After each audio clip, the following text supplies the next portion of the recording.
Bismillahirrahmanirrahim. Assalamualaikum warahmatullahi wabarakatuh. Alhamdulillahi ala ihsani wa syukru lahu ala taufiqihi wa amtinani. Asyhadu an la ilaha illallah wahdahu la syarika lahu ta'ziman li sya'nih. Wa asyhadu anna Muhammadan abduhu wa rasuluhu ila ridwani. Allahumma shalli alaihi wa ala alihi wa ashabihi wa ikhwani.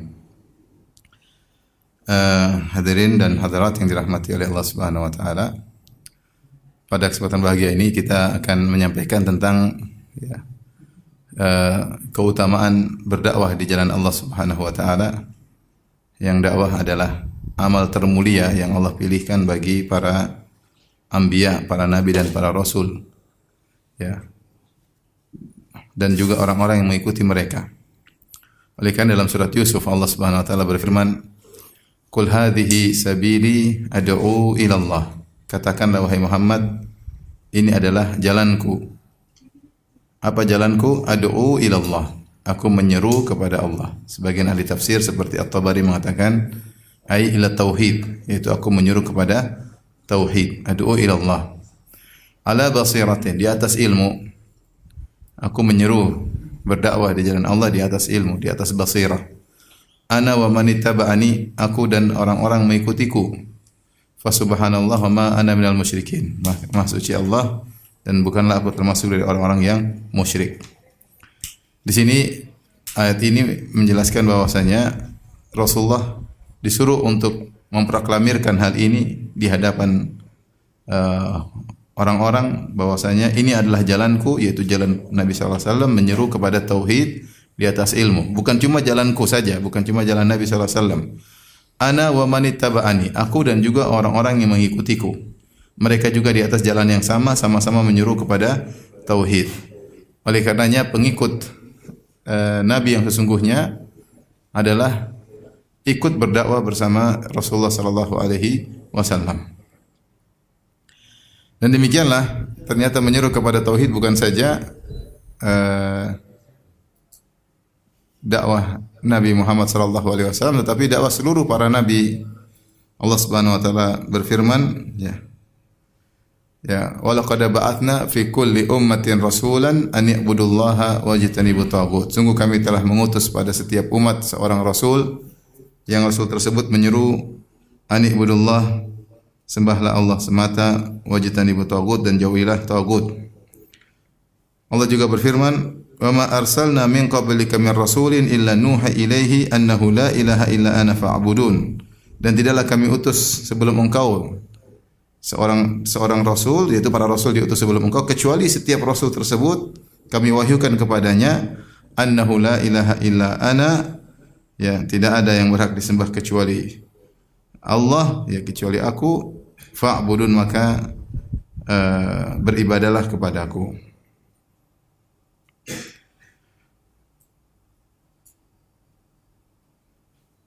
Al-Imam As-Sa'di mengomentari ayat ini, beliau berkata, "Fakulur rusul zubdatu risalatihim wa asluha al-amru bi ibadatillahi wahdahu la syarika lahu."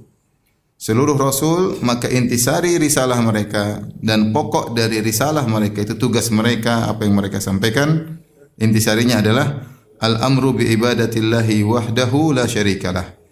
Perintah untuk beribadah kepada Allah semata, tidak ada sekutu baginya. Wa bayanu annahu al-ilahul haqq al-ma'bud, dan untuk menjelaskan bahwasanya Allah adalah sesembahan yang benar yang berhak disembah. Wa anna ibadata ma siwahu batilah, dan peribadatan kepada selain Allah adalah peribadatan yang batil. Nah, ini saya kasih mukaddimah bahwasanya inilah kerjaan para nabi dan rasul, semuanya berdakwah menyeru kepada Allah Subhanahu wa taala, menyeru kepada tauhid. Makanya para nabi dan rasul dari Nabi Adam sampai Nabi Muhammad SAW syariatnya mungkin berbeda-beda, syariatnya berbeda-beda, fikihnya berbeda-beda, ada yang sama, ada yang beda, tetapi semua sepakat bahwasanya sama-sama menyuruh kepada tauhid. Dan ini telah disebutkan oleh Nabi SAW dalam hadisnya. Dia berkata, nahnu ma'syarul anbiya abna'un lil allat. Kami seluruh para nabi adalah abna'ul allat. Abna'ul allat itu maknanya seperti satu bapak lain ibu. Kami anak-anak seperti bersaudara dengan ibu berbeda-beda tapi satu bapak. Ya ini. Maksudnya apa? Maksudnya ditafsirkan satu bapak, maksudnya sama-sama menyuruh kepada tauhid meskipun fikihnya berbeda-beda. Meskipun fikihnya berbeda-beda. Makanya fikih yang ada di zaman Nabi Musa ya berbeda dengan fikih yang ada di zaman Nabi Isa, karena Nabi Isa datang untuk merubah sebagian Taurat. Sebagaimana Allah berfirman, Nabi Isa berkata, "Wa li uhilla lakum ba'dalladzi hurrima 'alaikum." Dan aku datang untuk menghalalkan sebagian perkara yang diharamkan bagi kalian. Di zaman Nabi Musa alaihissalam ada perbedaan. Demikian juga datang Nabi Muhammad SAW merubah banyak syariat nabi-nabi sebelumnya. Tetapi meskipun syariat mereka berbeda-beda sesuai dengan situasi dan kondisi masing-masing umat, tetapi sama-sama menyuruh kepada tauhid. Sama-sama menyuruh kepada tauhid. Ya, tadi likullin ja'alna minkum syir'atan wa minhaja. Kata Allah, masing-masing kami jadikan syariat dan minhaj. Jadi syariatnya berbeda, fikihnya berbeda, yaitu ada perbedaan, tetapi sama-sama menyuruh kepada tauhid. Oleh karenanya, kalau seorang berjalan di atas dakwah kepada tauhid, ya, maka dia sedang berjalan di atas dakwah para nabi. Dia sedang sibuk dengan kesibukan yang digeluti oleh para nabi. Dan tidak mungkin Allah Subhanahu wa taala menyibukkan para nabi kecuali dengan kegiatan yang terbaik bagi mereka, kecuali dengan amal soleh yang terbaik bagi mereka. Allah pilihkan amal soleh yang terbaik adalah berdakwah di jalan Allah Subhanahu wa taala. Dan itu yang dipahami oleh para sahabat. Maka para sahabat semuanya berdakwah di jalan Allah Subhanahu wa taala dengan kemampuan mereka masing-masing. Kerjaan mereka bisa berbeda-beda ya, tetapi semuanya memikul beban dakwah. Berdakwah di jalan Allah Subhanahu wa taala. Mereka menyampaikan hadis-hadis Nabi, mereka menyampaikan ayat-ayat Allah Subhanahu wa taala karena mereka tahu bahwasanya berada dalam rel dakwah berarti berada menjadi pengikut setia Nabi Muhammad sallallahu alaihi wasallam. Maka ini adalah poin pertama yang membuat kita termotivasi untuk menyeru kepada tauhid, untuk berdakwah adalah pengikut sejati Nabi Muhammad sallallahu alaihi wasallam adalah orang-orang yang juga mengemban beban dakwah. Allah berfirman tadi di awal ayat, "Qul hadhihi sabili ad'u ila Allah ala basiratin ana wa man ittaba'ani." Katakanlah wahai Muhammad, ini adalah jalanku, aku menyuruh kepada Allah di atas ilmu, aku dan para pengikutku. Berarti yang menyuruh kepada tauhid, yang berdakwah adalah benar-benar pengikut Rasulullah sallallahu alaihi wasallam. Dan tentunya konteks berdakwah ini bukan semua berarti jadi pembicara ya. Tentunya masing-masing menjalankan apa yang dia mampu, bisa jadi sebagai pembicara, bisa jadi sebagai panitia, bisa jadi sebagai donatur, bisa jadi, intinya semua sama-sama memikul beban dakwah. Semua memikul beban dakwah ya. Karena dakwah ini perlu kerjasama, perlu ta'awun ya. Dan di antara bentuk kerjasama yang terbaik adalah kerjasama dalam mengemban risalah Nabi Muhammad sallallahu alaihi wasallam. Kerjasama dalam berdakwah. Allah berfirman, "Wa ta'awanu 'alal birri wat taqwa." Saling tolong-menolong kalian dalam albir, kebajikan dan ketakwaan. Di antara tolong-menolong terbaik adalah tolong-menolong dalam berdakwah. Baik. Keutamaan yang kedua. Jadi pertama tadi adalah pengikut siapa? Rasul yang sesungguhnya. Keutamaan berdakwah yang kedua, bahwasanya dakwah sebab rahmat Allah Subhanahu wa taala. Allah berfirman dalam surat At-Taubah ayat 71, "Wal mu'minuna wal mu'minatu ba'dhuhum awliya'u ba'd." Sungguhnya kaum mukminin dan kaum mukminat adalah saling tolong-menolong, wali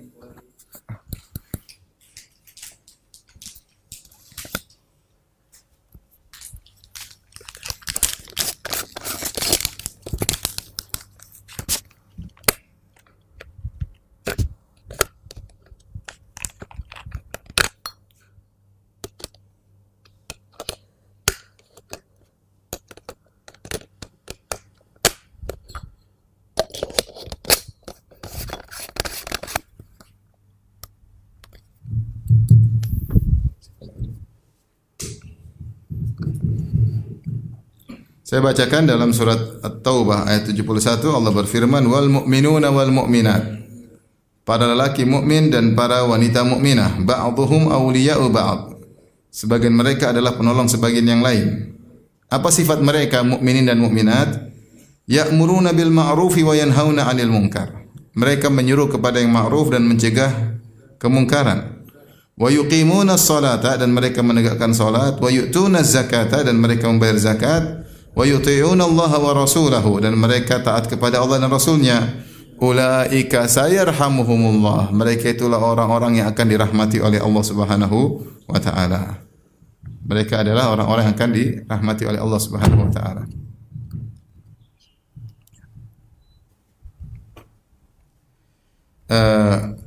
Lihatlah di sini Allah sebutkan tentang sifat-sifat kaum mukminin kaum mukminat.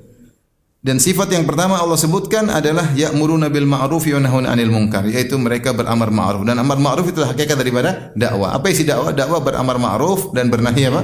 Bernahi munkar.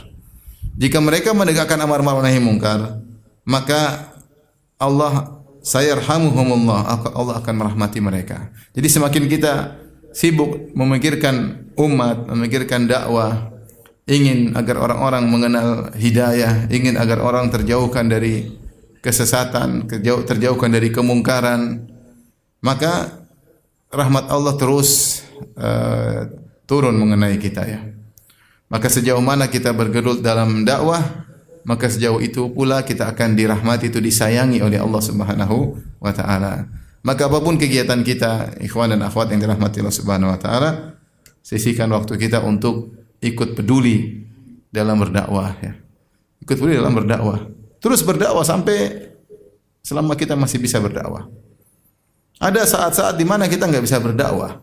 Saya punya teman-teman banyak di luar negeri sana yang mereka lebih pintar-pintar dari saya, mereka lebih hebat-hebat. Tapi mereka enggak bisa berdakwah, enggak bisa berdakwah. Stuck, mati, enggak bisa berdakwah.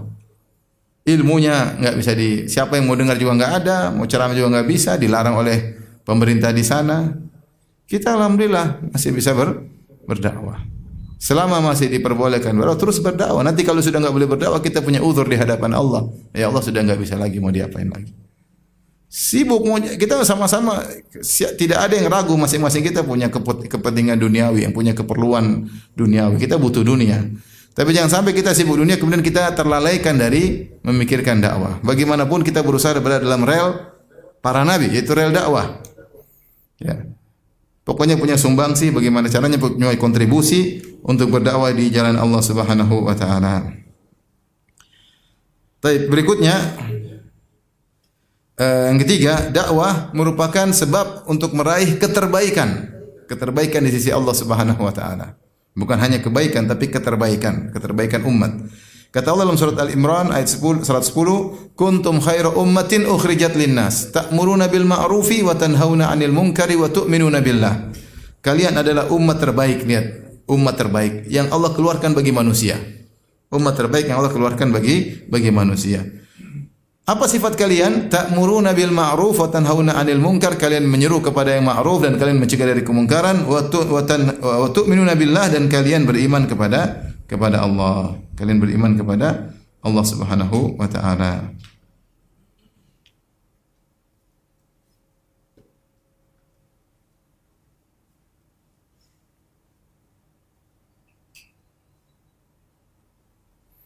Maka Qatadah berkata mengomentari ayat ini, balagana anna Umar bin Khattab radhiyallahu anhu qala, sampai kepada kami bahwasanya Umar bin Khattab berkata, man sarrahu an yakuna min tilkal ummah falyuaddi syartallahi fiha. Siapa yang ingin menjadi bagian dari umat tersebut, umat yang kata Allah adalah umat yang terbaik, yang Allah banggakan, ya, dikeluarkan bagi manusia umat terbaik adalah umat Muhammad sallallahu alaihi wasallam. Siapa yang ingin menjadi bagian dari umat tersebut, ya, maka tunaikanlah syarat Allah. Allah tadi kasih syarat. Syarat apa jadi umat terbaik? Ta'muruna bil ma'ruf wa tanhauna 'anil munkar wa tu'minuna billah. Beramar ma'ruf, bernahi munkar, dan beriman. Wa man lam yatasif bidzalik asbaha ahlal kitab alladziina dhammahumullah. Adapun orang yang tidak bersifat dengan sifat tersebut, tidak beramar ma'ruf nahi munkar, maka mereka mirip dengan ahlul kitab. Mereka mirip dengan ahlul kitab. Kenapa ahlul kitab itu beriman tapi tidak beramar ma'ruf nahi munkar? Allah mencela mereka dengan firman-Nya dalam surat Al-Maidah ayat 79, kanu la yatanahawna 'an munkarin fa'alu. Mereka tidak saling bernahi mungkar atas kemungkaran yang mereka lakukan. Jadilah ahlul kitab. Ahlul kitab kenapa? Menjadi umat yang buruk karena meninggalkan amar ma'ruf nahi mungkar. Maka kalau semuanya diam, ya, tidak ada yang menegur, tidak ada yang menyampaikan, tidak ada yang menyuruh kepada kebaikan, maka kacau umat ini.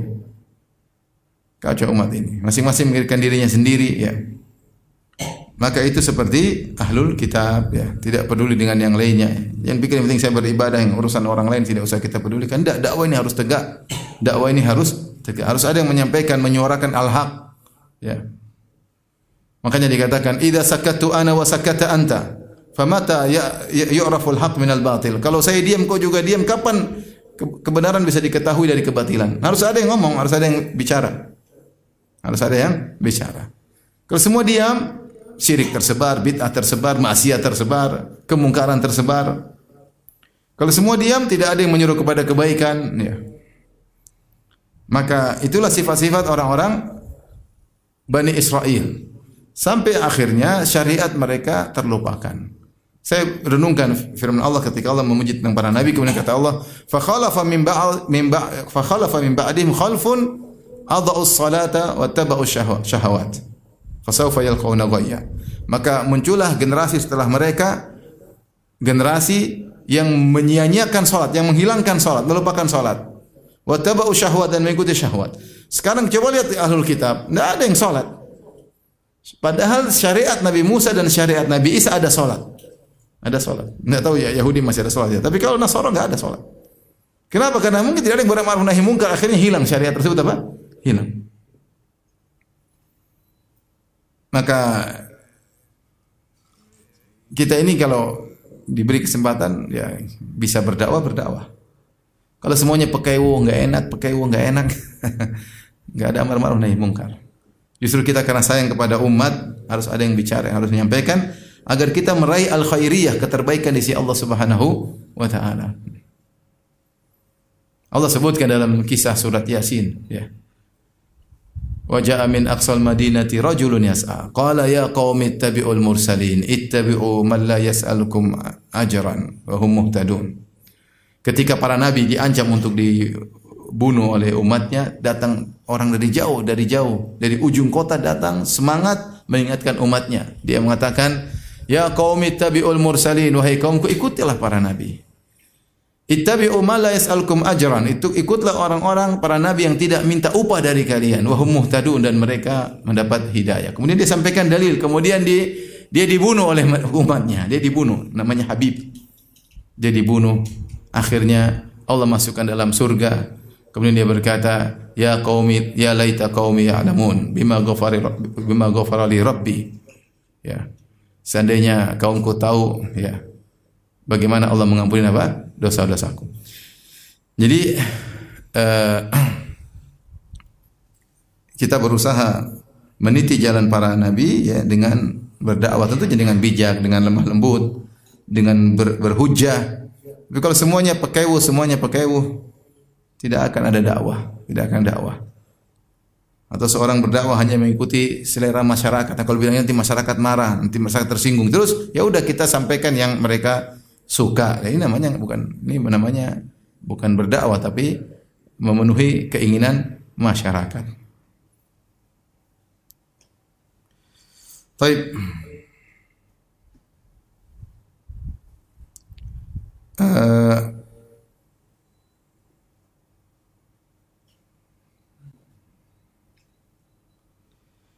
Di antara keutamaan dakwah, bahwasanya dakwah adalah sebab meraih al-falah. Al-falah itu keberuntungan. Allah berfirman dalam surat Al-Imran 104, "Wal takum minkum ummatun yad'una ilal khairi wa ya'muruna bil ma'rufi wa yanhauna 'anil munkar wa ulaika humul muflihun." Hendaknya ada sebagian dari kalian umat yang menyeru kepada kebaikan dan yaitu menyeru kepada ma'ruf, memerintahkan kepada yang ma'ruf dan mencegah dari kemungkaran. Setelah itu Allah berfirman, "Wa ulaika humul muflihun." Mereka itulah orang-orang yang mendapatkan al-falah, mendapatkan keberuntungan.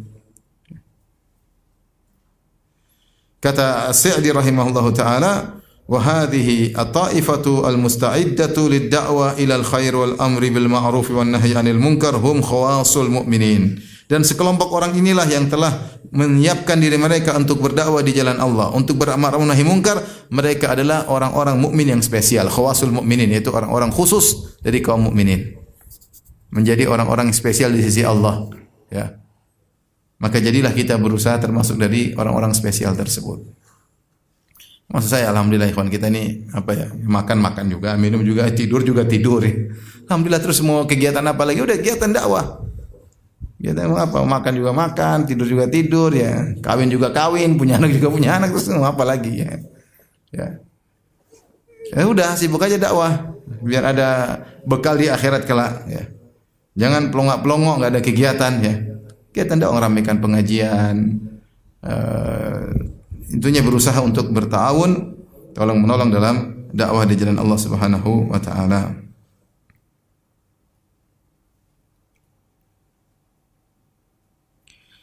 Baik, yang berikutnya yang berapa?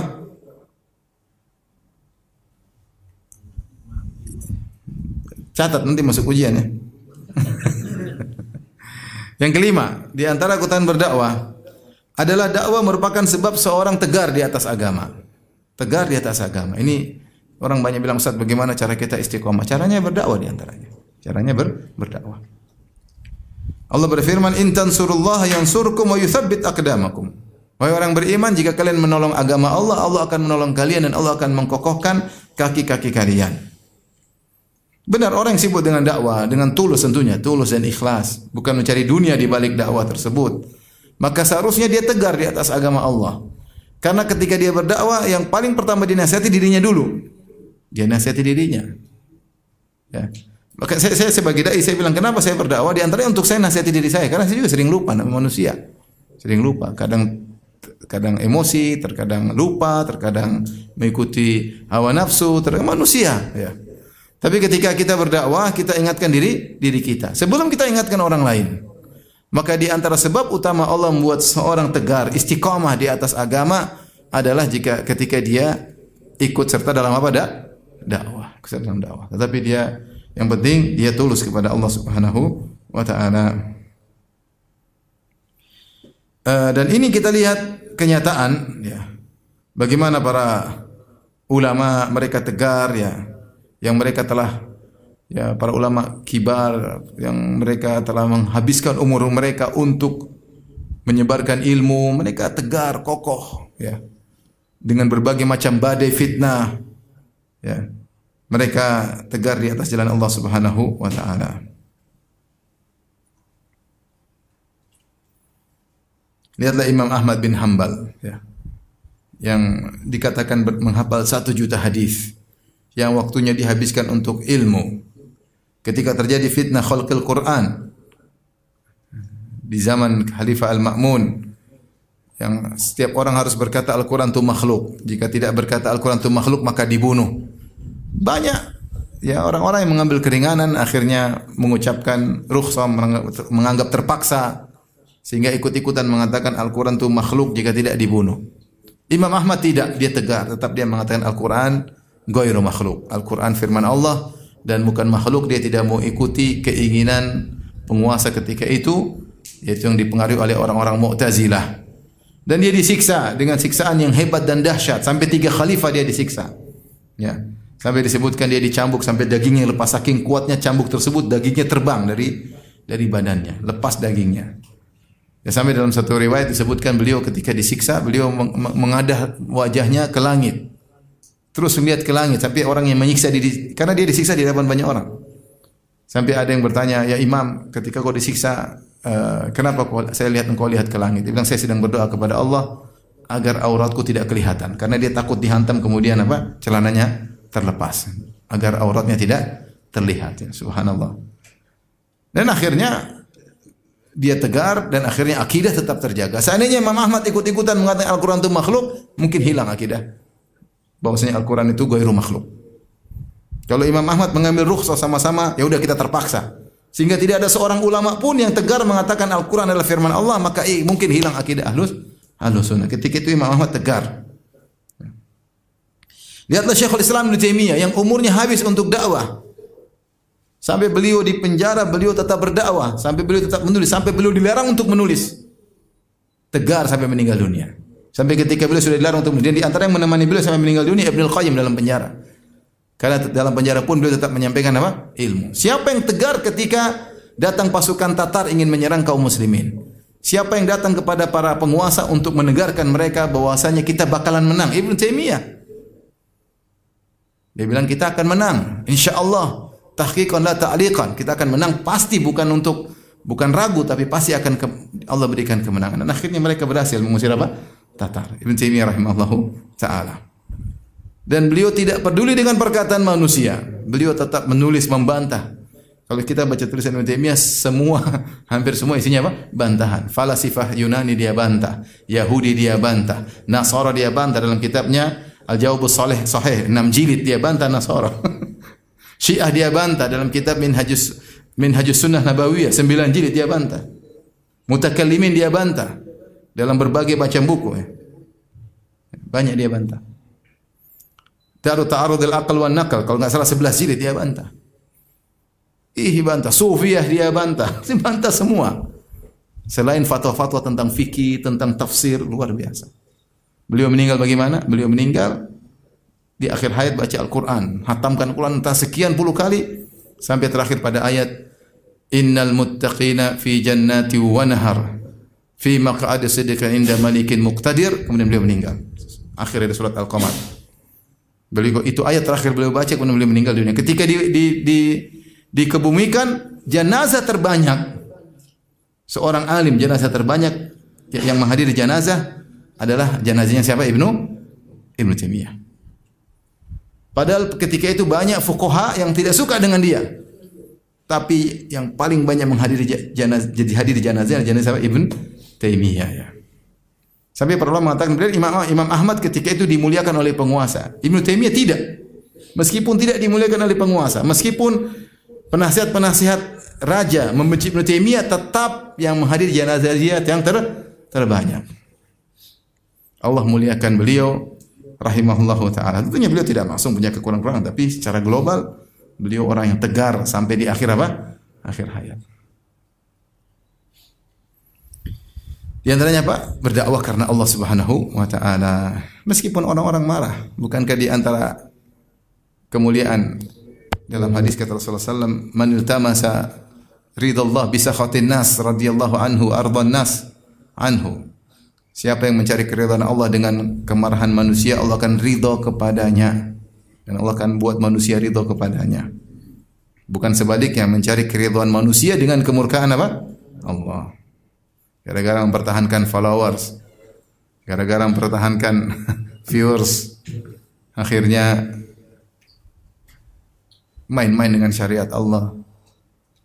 Ya. Demi untuk menjaga ya kedudukan di hati manusia.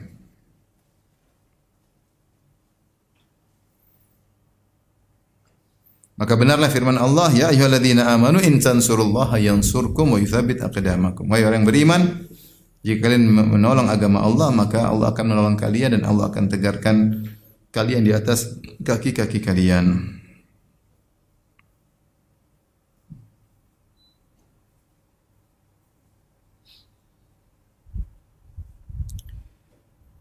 Baik, di antara keutamaan dakwah bahwasanya dakwah adalah amalan yang terbaik.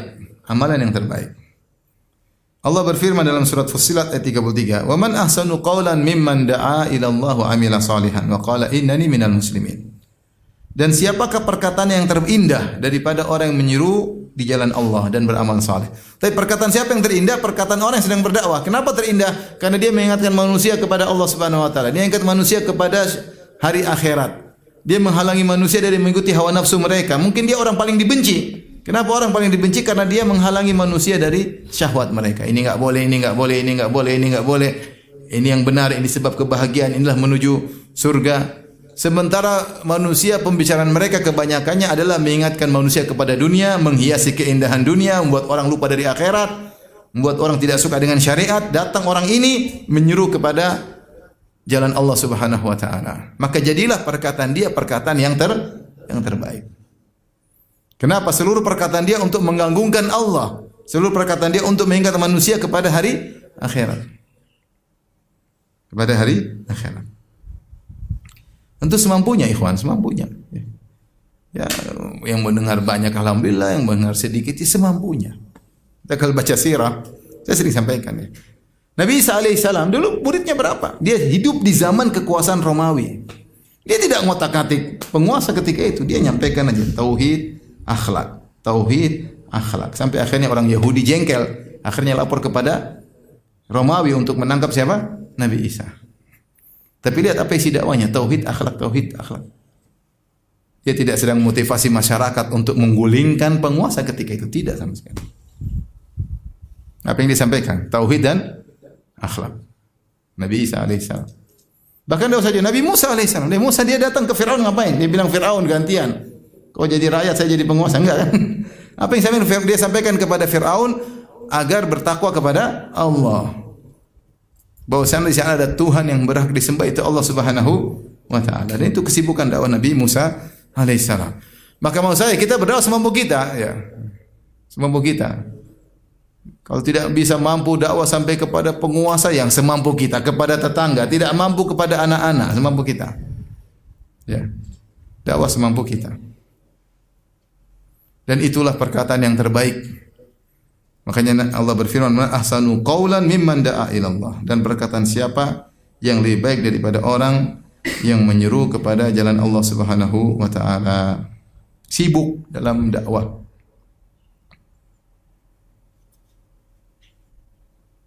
Tapi yang berikutnya yang keberapa? Ada khilaf, ada yang bilang yang ketujuh.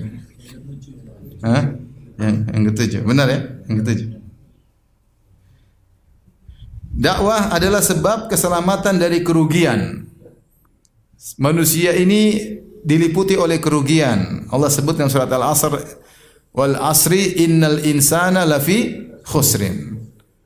Allah mengatakan, ketahuilah demi masa, ketahuilah sungguhnya innal insana. Al-insan ini ada alif lam lil istighraq atau lil jins, sungguhnya seluruh manusia. Kalau kita artikan secara bahasa Indonesia, sungguhnya seluruh manusia lafi khusrin, dalam kerugian. Allah tidak mengatakan la khasir. Kalau la khasir artinya sungguh manusia itu merugi. Tapi Allah mengatakan lafi, dalam kerugian. Artinya dia seperti sedang tenggelam dalam kerugian. Kerugian meliputi dia dari kanan dan kiri, depan, belakang, atas, bawah. Dia diliputi oleh kerugian. Allah tidak mengatakan sungguhnya manusia merugi. Tapi Allah mengatakan sungguhnya seluruh manusia dalam apa? Kerugian. Kecuali siapa? Kecuali yang memenuhi 4 syarat. Illal ladzina amanu wa amilus solihat wa tawassaw bil haqq wa tawassaw bis sabr.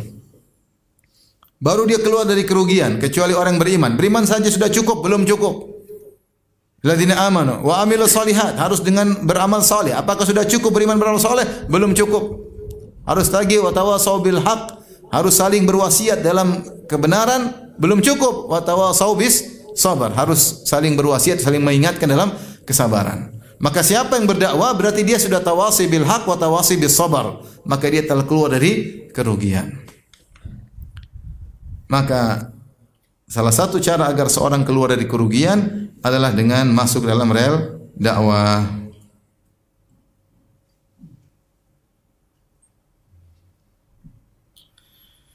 Kemudian juga di antara yang berikutnya, di antara yang menunjukkan bahwasanya dakwah adalah amal soleh yang terbaik, dia adalah amal jariah yang terbaik yang ada. Nabi SAW bersabda, "Man dalla ala hudan falahu minal ajri mithlu ujuri man tabi'ahu." Barang siapa yang menunjukkan kepada kebaikan, bagi dia pahala seperti pahala orang yang mengikutinya. Ya, tanpa mengurangi pahalanya. Ya. Dalam hadis yang lain, "Man dalla ala khairin falahu mithlu ajri fa'ilihi." Siapa yang menunjukkan kepada kebaikan, bagi dia pahala orang yang mengikutinya. Baik, ini kalau saya mau katakan, ini adalah, jadi orang sekarang sering berbicara tentang amal jariah. Amal jariah yang sering dilihat oleh masyarakat adalah amal jariah berupa materi, dan itu sangat baik. Seperti bangun masjid, ya, seperti gali sumur, bikin sumur bor, ya, bikin wakaf rumah misalnya, wakaf apa, kayak wakaf apa. Ini semua orang ke sana, tapi yang bisa melakukan ini orang-orang kaya. Hanya orang-orang apa? Orang kaya. Tapi di sana namanya amal jariah maknawi, yang abstrak, bukan yang konkret ya. Di antara amal jariah maknawi adalah ilmu yang bermanfaat.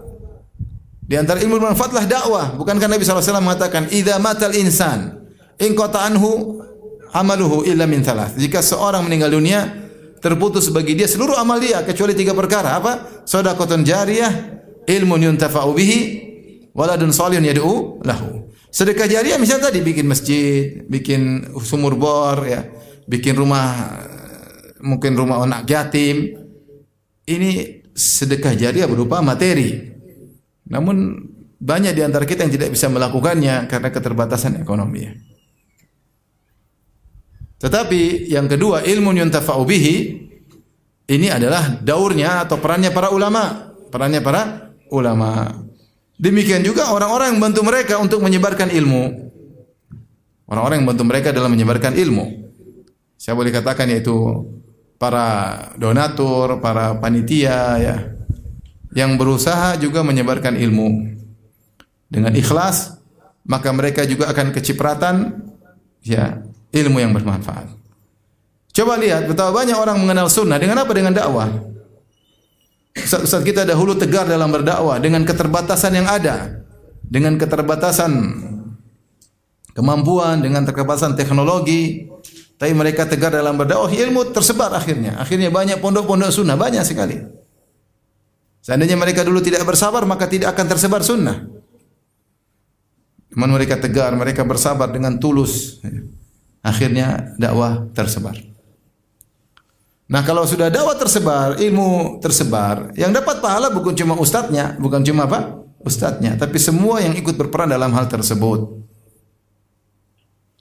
Maka ikhwan dan akhwat yang dirahmati Allah Subhanahu wa taala, di antara sedekah jariah yang berupa sedekah jariah abstrak yaitu maknawi adalah dakwah, Saya sederhana misalnya.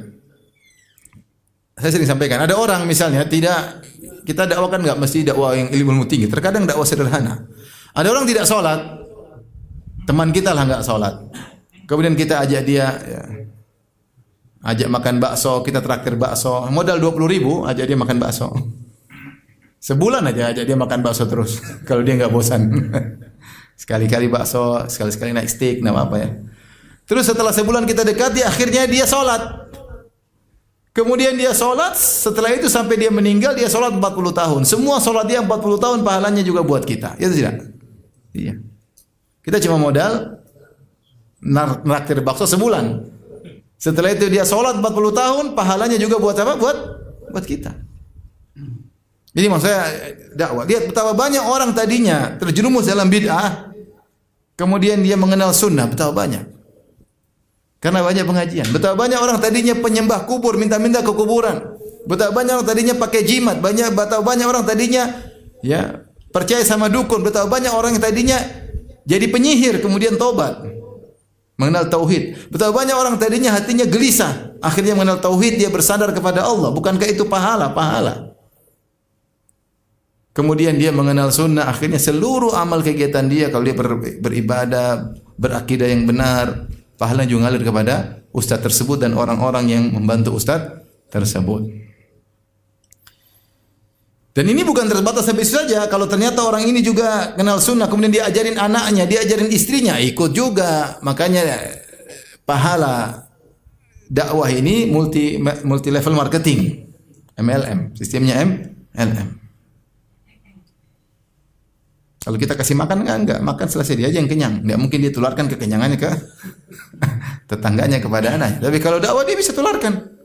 Dia ngerti sunnah, dia ajarin anaknya, diajarin istrinya, enggak nyari tetangganya. Dan subhanallah rata-rata teman-teman udah kenal sunnah, mereka semangat ingin menularkan kebahagiaan mereka kepada orang lain. Gerak. Jadi multi level marketing. Maka semangat. Terkadang satu kampung dimulai dengan satu orang aja, tapi sedikit, meskipun lama, akhirnya dakwah sunnah tersebar. Taib. Di antara keutamaan berdakwah di jalan Allah Subhanahu wa taala adalah dicintai oleh Allah Subhanahu wa taala. Kenapa Rasulullah SAW bersabda, "Ahabbun nasi ila Allah anfa'uhum linnas." Orang yang paling dicintai oleh Allah adalah yang paling bermanfaat bagi orang lain. Di antara manfaat terbaik bagi orang lain adalah dakwah. Adalah ilmu. Itu yang paling bermanfaat daripada materi. Kalau ilmu tersebar, seorang dapat hidayah, itu yang paling bermanfaat. Ya. Karena dengan tersebarnya ilmu, tersebarnya sunnah, maka akan terjadi kebaikan di mana-mana. Ya. Akan terjadi kebaikan di mana-mana. Seorang berusaha memperbaiki akidah umat.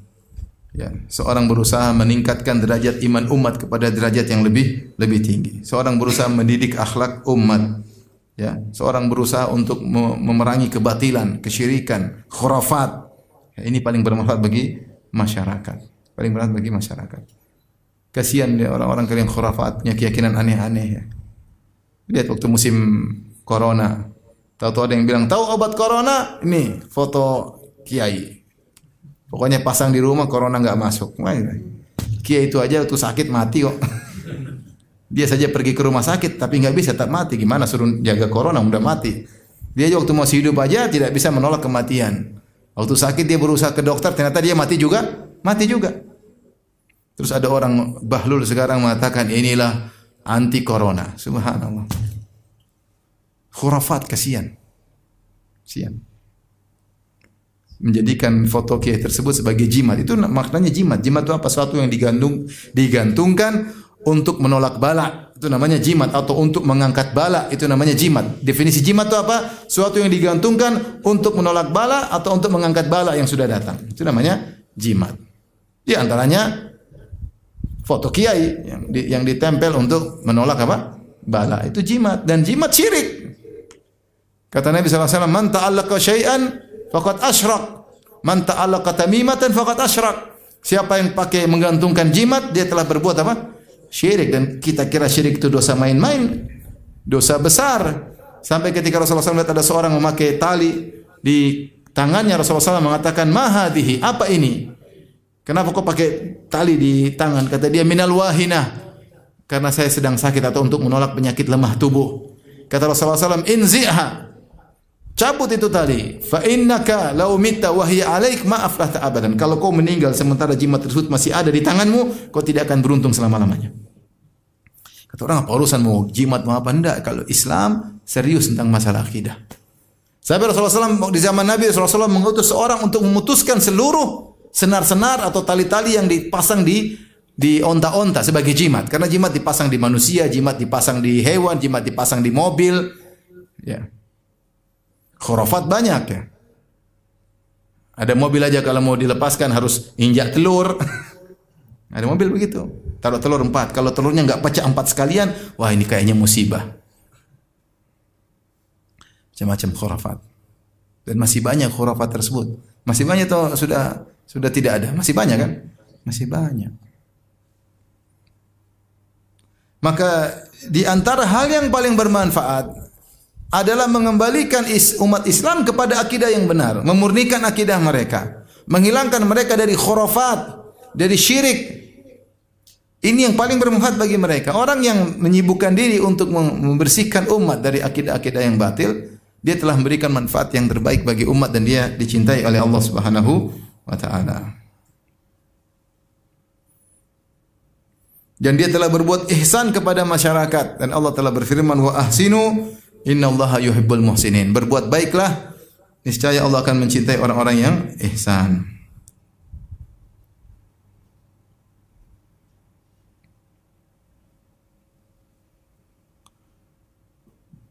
Baik. Di antara keutamaan dakwah, ini terkhususkan bagi para dai yang belajar kemudian mengajar. Apa keutamaan mereka? Mereka akan didoakan oleh malaikat, bahkan sampai hewan-hewan mendoakan mereka. Dalam hadis kata Nabi sallallahu alaihi wasallam, wa innal alim la yastaghfir lahu man fis samawati man fil ard hatta al hitani fil bahr. Sungguhnya orang berilmu akan didoakan oleh penghuni langit dan penghuni bumi. Doakan agar diampuni sampai ikan-ikan di lautan, sampai ikan-ikan di lautan.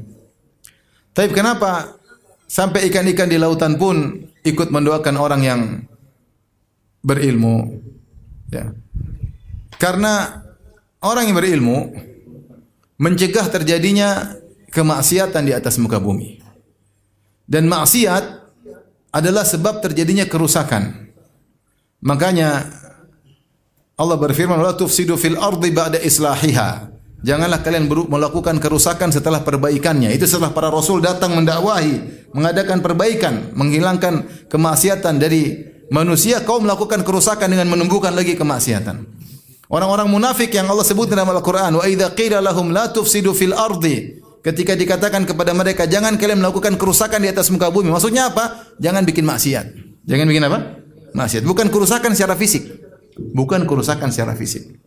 Kerusakan ini maksud dalam Al-Quran, la tufsidu fil ardi, jangan bikin kerusakan, maksudnya jangan bikin apa? Maksiat.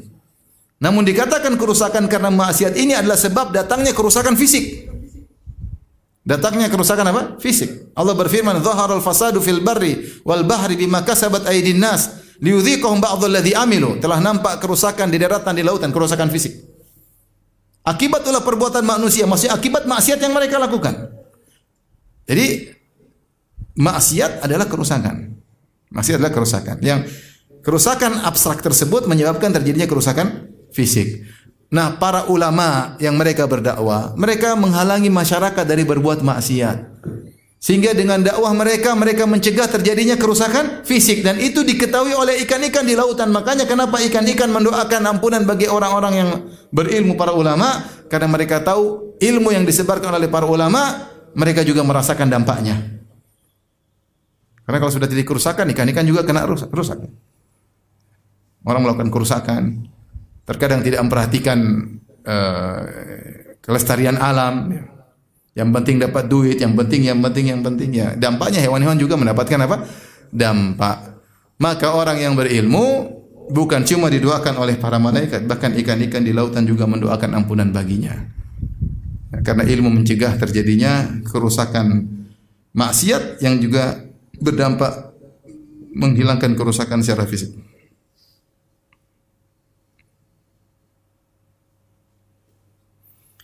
Yang berikutnya keberapa?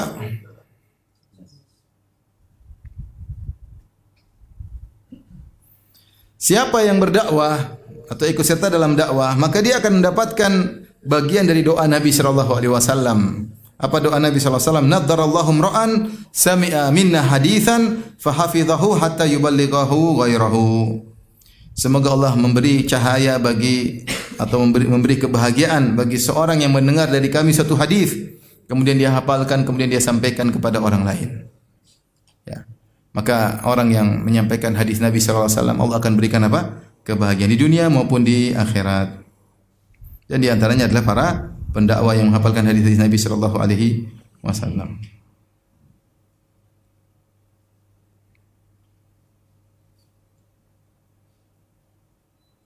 Yang berikutnya yang keberapa? Berapa? 12. Berapa? 12. Ada khilaf enggak? 12 benar? Yang berikutnya, dakwah adalah sebab penjagaan syariat.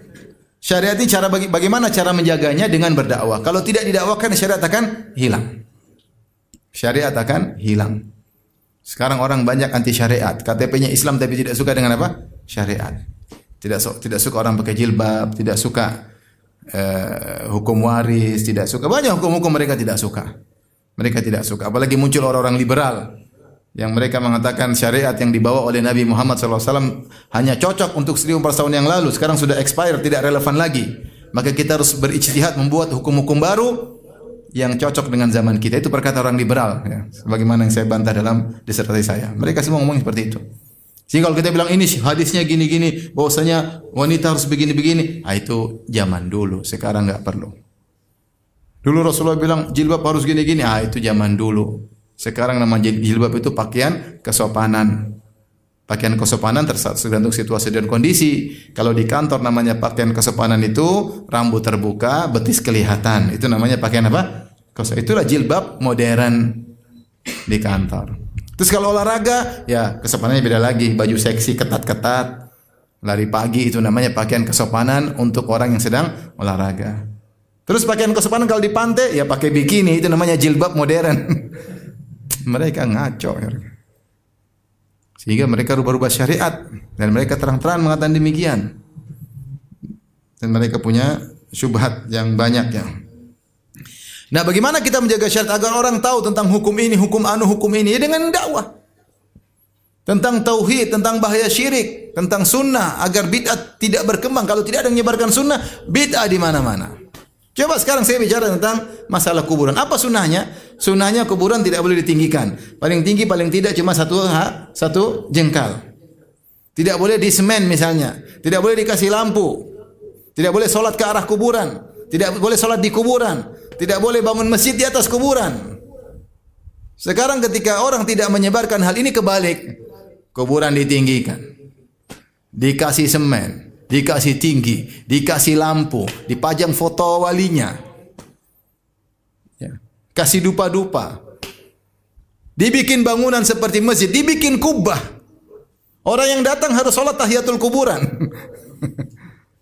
Nanti kalau antum bicara sunnah, Wahabi. Antum jelaskan ini, Wahabi. Padahal semua hadis Nabi. Buat apa Rasulullah SAW di akhir hayatnya berkata, La'natullah alal Yahudi wan Nasara, ittakhadhu qubur anbiya masajida. Allah melaknat Yahudi dan Nasrani. Mereka menjadikan kuburan-kuburan Nabi mereka sebagai masjid. Ini Nabi ucapkan menjelang wafat. Berulang-ulang. Ada 3 hari atau 5 hari sebelum wafat. Ketika mau wafat dia ulangi lagi. Apakah Nabi mengucapkan itu hanya main-main, seakan-akan tidak mungkin terjadi? Bukankah ketika Nabi mengucapkan demikian karena dia khawatir dan sudah pernah terjadi pada umat terdahulu, jangan sampai terjadi pada umatnya. Datang orang sekarang seakan-akan kekhawatiran Nabi itu hanya omong kosong Nabi. Enggak ada itu namanya bikin masjid es kuburan. Tapi Nabi ngomong itu dalam kondisi mau meninggal, khawatir. Dan ini sudah pernah terjadi pada umat-umat apa sebelumnya. Sekarang mau bebas. Datang kuburan, orang satu solat sini, satu hadap sini, sujud arah kuburan. Rasulullah bilang jangan solat ke arah kuburan, dia sujud ke kuburan. Rasulullah bilang jangan tinggikan kuburan, dia bikin kubah di atas kuburan, bikin masjid besar, kuburan seperti masjid mewah, megah. Rasulullah bilang jangan bikin lampu di kuburan, dia pasang lampu dengan lampu warna-warni bahkan di kuburan. Terus hadis Nabi itu mau dikemanakan? Kalau tidak ada yang dakwah, hilang semuanya. Kalau tidak ada, coba dulu ketika tidak ada yang berdakwah. Saya contoh sederhana. Dulu tidak ada yang tahu riba itu haram, nggak ada yang tahu. Saya ketemu dengan kawan, dia udah ngaji sekarang. Dia kerja di instansi ribawi, dia tidak tahu sampai dia pensiun, dia tidak tahu riba itu haram. Dia bilang saya sering panggil ustadz untuk ceramah, namun tidak seorang pun yang ceramah tentang riba itu apa? Haram. Tidak ada. Sekarang saya sudah lulus, sudah pensiun, baru saya terlibat itu haram. Dan kapan ketika sebagian ustadz kita dakwah secara masif tentang riba itu haram, baru orang banyak tahu. Tahu nggak? Sampai masalah riba haram tidaknya dibahas di televisi, subhanallah. Saya terus bahagia. Entah hasilnya haram atau tidak, tapi sampai dibahas, berarti ada perhatian. Dulu mana ada yang bicara, nggak ada yang bicara. Maka kalau tidak ada dakwah, syariat hilang. Syariat hilang. Kapan kita tahu musik itu haram? Ketika ada dakwah. Saya pertama kali dengan musik haram juga ini Ustaz benar nggak ini? Kayak aneh. Kok musik bisa haram? Apa bisa hidup tanpa musik? Tapi ternyata haram. Ternyata 4 mazhab bilang apa? Haram. Ternyata mazhab Syafi'i mengatakan haram. Termasuk kencang dalam pengharaman musik. Tapi kalau nggak ada yang dakwah, hilang. Oleh karenanya, di antara fungsi dakwah adalah menjaga syariat. Coba lihat kalau ada daerah atau negeri yang tidak ada dakwah di situ. Kesyirikan merajalela, bid'ah merajalela, wanita-wanita membuka aurat, semua kerusakan terjadi karena nggak ada yang bahas. Nggak ada yang bahas. Antum kalau ada dakwah berjalan, mau bahas fikih mazhab manapun, yang penting dibahas di masjid, tetap orang akan mengganggukan syariat. Orang takut. Tapi ketika tidak dibahas sama sekali, orang bebas melakukan apa saja.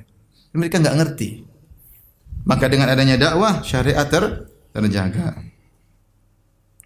Tapi di antara keutamaan dakwah, dakwah adalah untuk mencegah kerusakan, pemikiran-pemikiran yang rusak, akidah-akidah yang rusak. Ini kelanjutan dari yang sebelumnya. Kalau tidak ada yang berdakwah, maka kerusakan terus mengalir, tersebar di mana-mana. Apalagi sekarang mudah orang bikin konten kerusakan, rusak semuanya. Satu orang bikin konten tentang maksiat, semua orang ikut-ikutan. Nah, kita berusaha mengingatkan. Mau yang dengar satu orang, dua orang tidak jadi masalah. Saya ingatkan Nabi Isa alaihissalam, Nabi, utusan Allah, pengikutnya muridnya cuma berapa? Sedikit. Tapi kalau dia menyimpang dalam dakwahnya, tetap dia tegar tauhid dan akhlak. Mau yang dengar sedikit tidak ada masalah. Yang penting dia sudah menyampaikan hujah. Sudah menyampaikan apa? Hujah. Harus ada yang menegur, harus yang mengingatkan. Sekarang kalau tidak ada dakwah, orang sekarang tak. Saya tadi banyak dai-dai sekarang maunya ikuti selera masyarakat. Ya masyarakat senanglah. Ketika ada dai yang mengatakan haram-haram, yang satu enggak pernah bilang, ini dai yang benar, fleksibel. Ini dai yang hikmah. Yang dai maksudnya hikmah itu maksudnya dai yang tidak mengharam-haramkan. Adapun dai yang bilang haram-haram, wah ini dai keras, ini Wahabi. Intinya apa? Wahabi. Sampai saya lihat di wawancara seorang dai terkenal, ditanya tentang K-pop, Korean pop, dia nggak bisa ngomong haram. Intinya dipahami oleh audiens itu halal. Subhanallah. Dia nggak bisa bilang apa? Haram. K-pop itu kan perempuan terbuka aurat, ya tidak? Gak bilang taruhlah dia menganggap musik halal, tapi terbuka aurat. Apakah ada ulama yang mengatakan membuka aurat halal? Tapi dia nggak bisa ngomong. Kenapa nggak bisa ngomong? Takut audiens meninggalkan dia. Takut dibilang Wahabi. Ngeri. Oleh karena kalau tidak ada dakwah, maka kesesatan tersebar, tidak ada yang berani menghentikannya. Orang bebas berbicara seenaknya. Harus ada yang tegur dengan cara yang halus, dengan cara yang lembut, dengan hujah, dengan bayan, dengan dalil, dengan perkataan para ulama, ayat dan hadis Nabi sallallahu alaihi wasallam. Baik, di antara faedah dakwah, keutamaan dakwah. Dakwah adalah salah satu bentuk jihad fisabilillah. Jihad ada dua. Al-jihad bisinan, jihad dengan pedang, dan al-jihad bil lisan, jihad dengan lisan. Makanya dalam surat Al-Furqan ayat 52 Allah mengatakan fala tuti'il kafirin wajahiduhum bihi jihadan kabira. Maka janganlah kalian mengikuti orang-orang kafir. Itu Allah katakan kepada Muhammad, wala tuti'il kafirin, wahai Muhammad sallallahu alaihi wasallam, jangan kau ikuti keinginan orang-orang kafir. Wajahidhum bihi, jihadlah kepada mereka, bihi ay bil Quran, jihad dengan Al-Quran, jihadan kabira, dengan jihad yang besar. Ini ayat adalah ayat Makkiyah, turun ketika Nabi belum berhijrah. Dan kita tahu syariat jihad dengan pedang baru ada setelah Rasulullah berhijrah ke kota Madinah. Ternyata ketika Nabi masih di Mekah, Nabi disuruh jihad oleh Allah, tapi jihadnya bukan dengan pedang, jihadnya dengan apa? Dalil. Sehingga seorang ketika berdakwah dia sedang berjihad dengan lisan, dengan dalil. Allah juga berfirman, ya ayuhan nabi jahidil kuffara wal munafiqina waghluz alaihim. Wahai nabi, berjihadlah kepada orang-orang munafik. Baik, apa berjihad orang munafik? Orang munafik tidak boleh diperangi dengan pedang karena KTP mereka Islam, tetapi dibantah dengan hujjah dan bayan. Karena Allah menamakan sikap nabi yang membantah orang munafik dengan hujjah dan bayan adalah jihad. Dan kita tahu bahwasanya jihad itu bukan cuma pedang, tapi jihad juga dengan apa? Lisan. Bahkan sekarang yang bermanfaat di dunia kita sekarang ini kebanyakan jihad dengan lisan. Betapa banyak orang banyak masuk Islam di negara-negara non-muslim. Kenapa? Di sana ada orang yang berdakwah. Dakwah dengan tulisan, dakwah dengan akhlak, dakwah dengan lisan. Banyak orang kenal Islam. Banyak orang kenal Islam. Bahkan negara-negara non-muslim. Karena jihad dengan pedang tidak setiap saat bisa dikerjakan. Kadang banyak orang menyuarakan jihad dengan pedang ternyata tidak syar'i. Tapi kalau jihad dengan lisan, ya, maka ini bisa dilakukan kapan saja. Makanya saya katakan bahwasanya di antara yang menunjukkan dakwah itu adalah pahalanya besar, dakwah adalah bagian daripada jihad. Bahkan ada yang mengatakan hukum asal adalah jihad dengan lisan. Kapan terjadi jihad dengan pedang? Ketika jihad dengan lisan terhalangi, baru jihad dengan pedang. Sehingga jihad dengan pedang itu adalah sarana untuk jihad dengan lisan. Ini pendapat sebagian ulama. Makanya banyak ulama juga berfatwa di antara harta zakat boleh diberikan kepada orang yang berdakwah. Karena orang yang berdakwah dia sedang berjihad, terutama orang yang berjihad kemudian berdakwah mencegah adanya pemurtadan, dia dakwah, dia bantah syubhat-syubhat orang-orang non-muslim, dia pergi kampung-kampung, ini boleh dikasih uang zakat. Kenapa? Dia sedang berjihad di jalan Allah Subhanahu wa taala. Membantah syubhat-syubhat orang munafikin. Ya. Maka ini termasuk jihad fi sabilillah.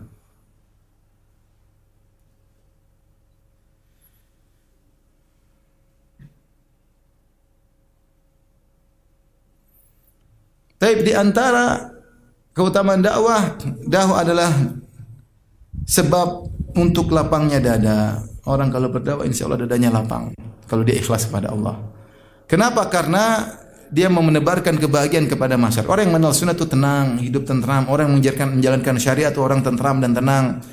Ketika dia menjadi sebab kebahagiaan orang lain, dia juga akan mendapatkan kebahagiaan dari Allah Subhanahu wa taala.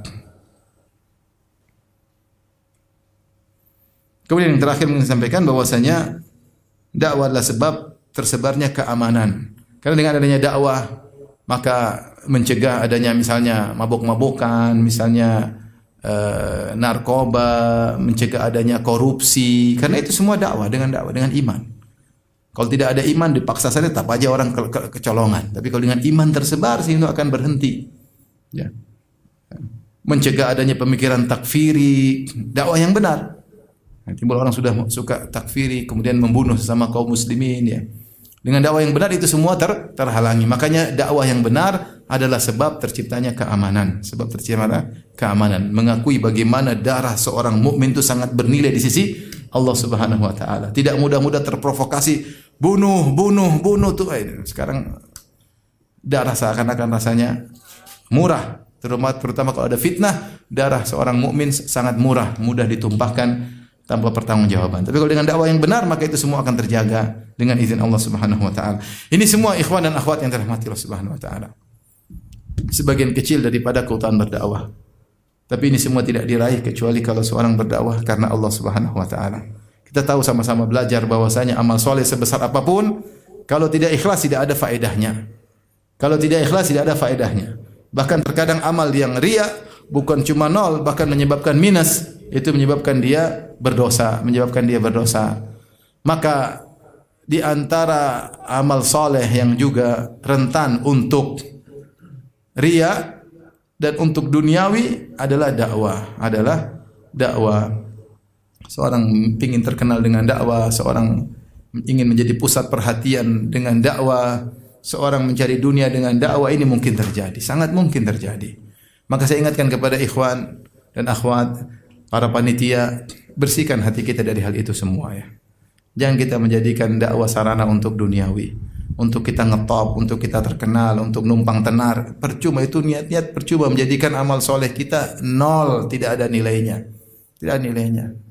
Berusaha kita kalau bisa tidak dikenal lebih baik. Lebih baik. Apalagi cuma sekedar panitia mau numpang terkenal sama ustadznya. Ustadznya terkenal udah setengah mati. Kalau bisa tidak terkenal, tapi dia harus tampil ya. Yang antum ini tidak usah ikut apa? Tampil. Nanti kalau sudah ikut pingin tampil, ada yang lebih tampil, antum tersinggung. Kok dia yang lebih tampil dari saya sih? Yang donatur saya kok dia yang ikut tampil, enak aja.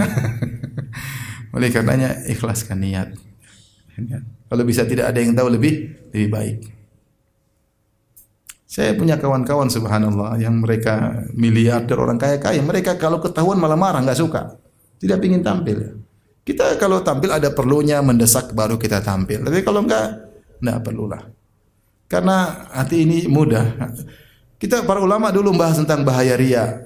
Mereka bahas dengan bukan main-main, kata Sufyan Ats-Tsauri, ma alashtu syai'an ala niyyati ashadda ma alashtu syai'an ashadda ala niyyati li'annaha tataqallabu alayya. Aku tidak pernah mengurusi sesuatu yang paling berat atas diriku seperti niat. Ini yang ngomong siapa? Sufyan Ats-Tsauri, ulama hadis, ulama fikih, orang soleh, orang bertakwa, para ulama salaf. Dia takut dia riya. Saking para ulama salaf dulu takut riya, mereka menyembunyikan amal soleh mereka. Kemudian datang orang sekarang, kayaknya riya itu gampang riya itu, pamer pahala kayaknya saya. Kalau ulama salaf riya saya enggak. Seakan-akan demikian. Sehingga dia pamer seluruh amal solehnya, dia publish seluruh amal solehnya. Ulama salaf dulu takut riya, dia tidak takut riya. Ngeri zaman sekarang. Saya nasihati antum karena sayang sama antum. Anda takut pahala antum hilang. Enggak usahlah ikut-ikut. Ikut-ikut tenar. Tenar itu tidak mudah untuk menjaga keikhlasan, tidak mudah. Saya sebagai ustaz bilang tidak mudah. Gimana antum yang alif bata saja belum lurus? tahsin aja nggak bisa, bahasa Arab tidak bisa. Berat. Oleh karenanya ini adalah amal soleh yang luar biasa, dakwah. Tidak usahlah antum coreng dengan ingin tenar, ingin terkenal, ingin tampil. Sayang. Dan tidak terasa antum terbawa dengan seperti itu. Akhirnya kalau sudah begitu jadi kecanduan, ingin selalu tampil. Candu. Saya bilang kecanduan ada dua. Candu ingin tidak terlihat dengan candu ingin tampil. Dua-duanya kecanduan. Kalau para salaf dulu kecanduan tidak ingin dilihat. Hati-hati jangan sampai atau kecanduan ingin apa? Tampil. Sehingga ingin memuaskan keinginan audiens. Audiens ingin tahu, saya bikin apa sih hari ini? Konten lagi. Jadi candu. Hati-hati. Dakwah ini amal soleh yang sangat luar biasa. Dan kalau dakwah sudah begitu, nanti tidak berkah buat audiens. Karena antum panitianya modelnya begitu, lihat hasil nanti kayak apa. Rapuh. Audiens jadi rapuh. Kenapa? Panitianya, ustadznya modelnya seperti itu. Seperti kita-kita ini. Waliyadzubillah. Maka ini adalah amal soleh yang mulia. Dakwah tetap dijaga dengan marwahnya. Hidup cuma sekali, jangan spekulasi. Demikian, wallahu ta'ala alam bisawab. Apa yang bisa sampaikan? Semoga bermanfaat. Semoga Allah beri berkah dan hidayah kepada kita semua. Amin ya rabbal alamin. Demikianlah. Wabillahi taufiq wal hidayah. Assalamualaikum warahmatullahi wabarakatuh.